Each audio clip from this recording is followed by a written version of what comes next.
कैसे एक configuration error बन गई भारत के सबसे बड़े विमान हादसे की वजह। अहमदाबाद प्लेन क्रैश का पूरा पोस्टमार्टम। अहमदाबाद हादसे में बोइंग 787 की कम ऊंचाई 825 फीट, कम गति 174 नॉट्स और गियर नीचे होने के कारण यह सबसे ज्यादा संभव है कि टेक ऑफ के दौरान विमान की सेटिंग में बड़ी गलती हुई होगी, जैसे फ्लैप्स गलत, इंजन की ताकत कम, जल्दी रोटेशन या गियर ऊपर न करना। इसकी संभावना लगभग 70 से 80% मानी जा रही है।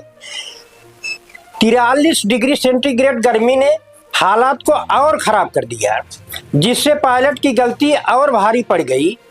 इंजन फेल होने की संभावना जो है 10 से 15% या गर्मी से जुड़ी समस्याएं जो है 5 से 10%।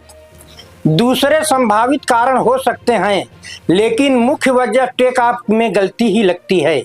मैं आपको बता दूं कि 12 जून 2025 को दोपहर 1:38 पर अहमदाबाद में एयर इंडिया की फ्लाइट AI-171 बोइंग 787 VT-ANB के हादसे ने यह समझने का मौका नहीं दिया कि टेक ऑफ के दौरान एक छोटी सी तकनीकी या ऑपरेशन से जुड़ी गलती कॉन्फ़िगरेशन एरर कैसे एक बड़े विमान हादसे में बदल सकती है, वो भी तब जब दोनों पायलट कैप्टन सुमित सबरवाल और फर्स्ट ऑफिसर क्लाइव कुंदन अनुभवी थे और मौसम बिल्कुल साफ था। तापमान 43 डिग्री सेंटीग्रेड, कोई खराब मौसम नहीं था। अब आपके मन में यह सवाल आ रहा होगा कि कॉन्फ़िगरेशन एरर क्या होती है, तो चलिए समझते हैं।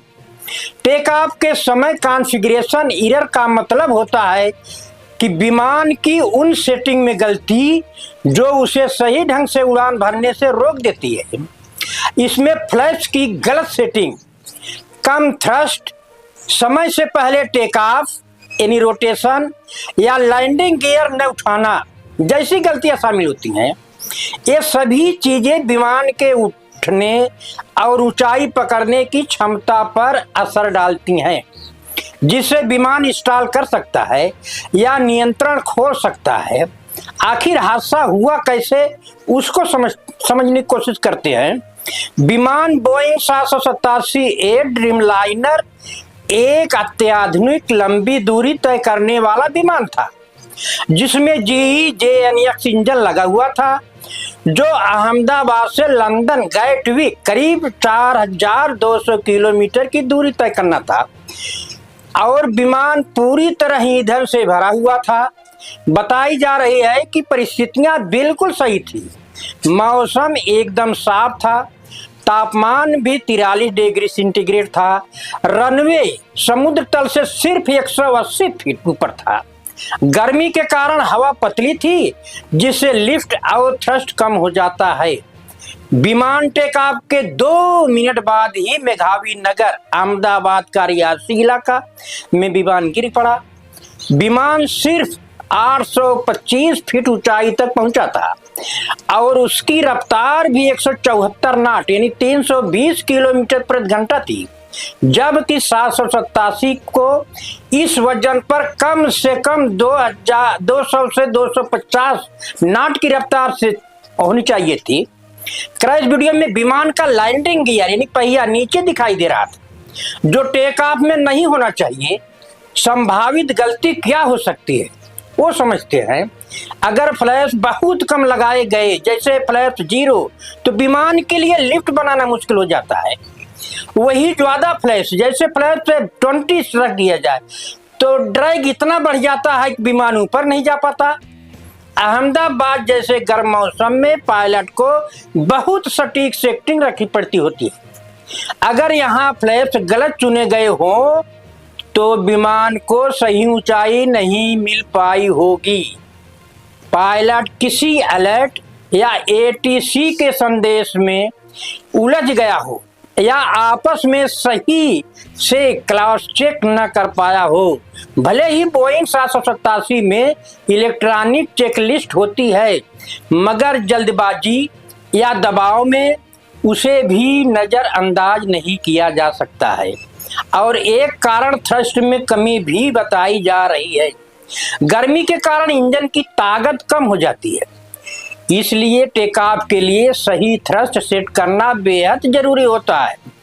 मगर पायलट ने गलती से कम थ्रस्ट, डिरेटेड थ्रस्ट चुनी हो या वजन का गलत हिसाब डाला हो तो विमान तेजी से ऊपर नहीं जा पाया होगा।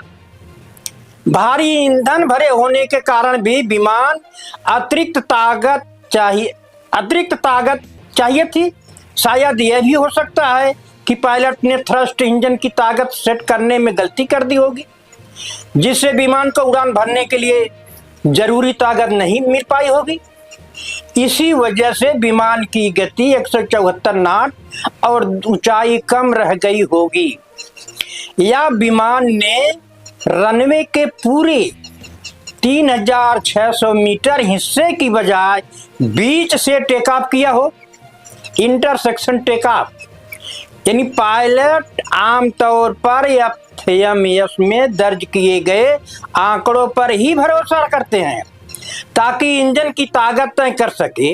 लेकिन अगर वजन, तापमान या रनवे की लंबाई जैसी जानकारी गलत दर्ज हो जाए तो इंजन से कम ताकत मिलती है, जिससे जल्दी उड़ान भरने का दबाव भी इसकी वजह बन सकता है। भले ही पायलट समरवाल और कुंदन जैसे अनुभवी क्यों न हो। तो फिलहाल के लिए बस इतना ही। देश दुनिया की हर छोटी से बड़ी खबरों के लिए जुड़े रहिए हमारे साथ।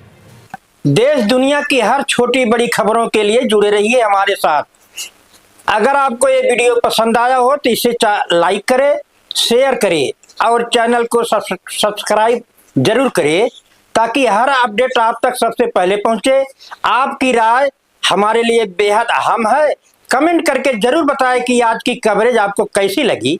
नमस्कार, अगली रिपोर्ट में फिर मुलाकात होगी। जय हिंद, जय भारत।